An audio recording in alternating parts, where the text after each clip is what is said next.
Mark, we have to talk about the penalty first off. Any complaints? No. Has Jamie explained what happened with his hand and why his hand was up there?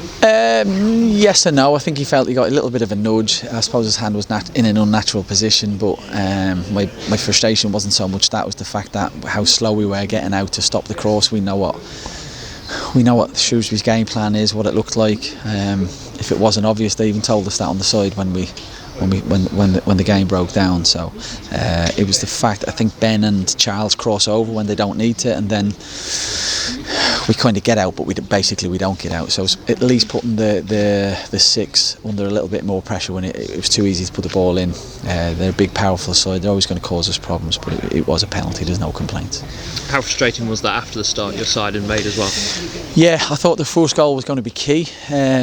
Shrewsbury play, the algorithm tells you, if you look at them, they play with a low block, they're happy to defend in low numbers and not give away space. So the first goal was key, and I thought we started really well. We had some really good moments in the game. Our first two phases of play to get into the final third was really, really good. I thought, if anything, we looked like we wanted to score the perfect goal, which I feel we've got away from. And but the first goal was key, and once they got that, it was going to be difficult. Where I am pleased, we all collectively felt that we could go on and win the game even at 1-0 down, but actually the more the second half went on, and looked like they were happy to defend in numbers, and I think they had at least 6 blocks in the game, so it became more and more difficult, and then obviously the second goal was a sucker punch. Yeah, was the pattern of play second half more what you'd expected from the game pre-match? In what regard? In just of Shrewsbury being hard to beat, hard to break down. Yes, because at the end of the day, when you're 1-0 up, you don't need a second goal. I've said that several times this year, and I feel it will come to you. So the onus was on us to come out, to maybe take a few more risks, which I didn't feel we had to do. But once the second goal went in, it was going to be tough. I didn't feel like the lads gave up or we thought we couldn't get back in the game.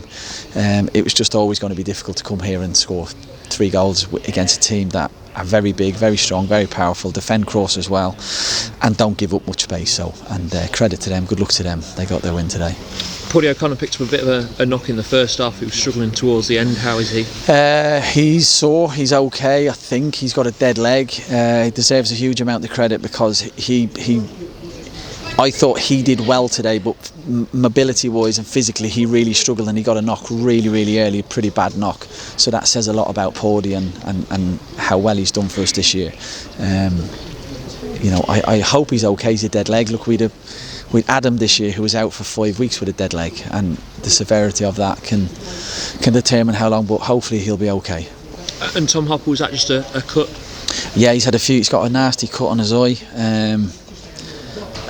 In fairness, it was unintentional, and he did catch an elbow, through 2 honest players trying to maximise their craft. So, but he has got a cut. He has had stitches in his eye, so he's got a nasty one. But there's no, we don't point fingers anyway, but through no blame of anybody.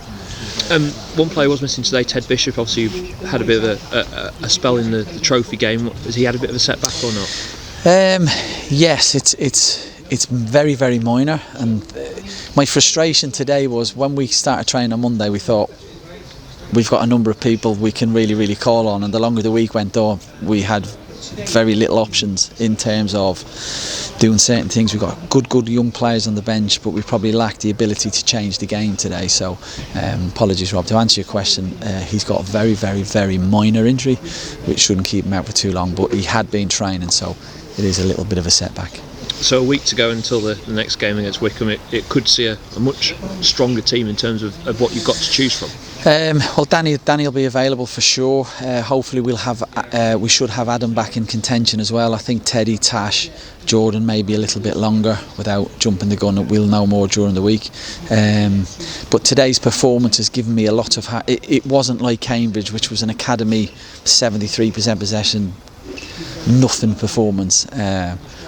I felt today was a bit like when we played, or how I felt after the Bolton game. Although we lost a game of football, I've walked away really disappointed to lose a game, really disappointed that we didn't pick up any points, but very positive with where we are and what we're doing, and I thought that reflected in how the fans and the players connected after the game.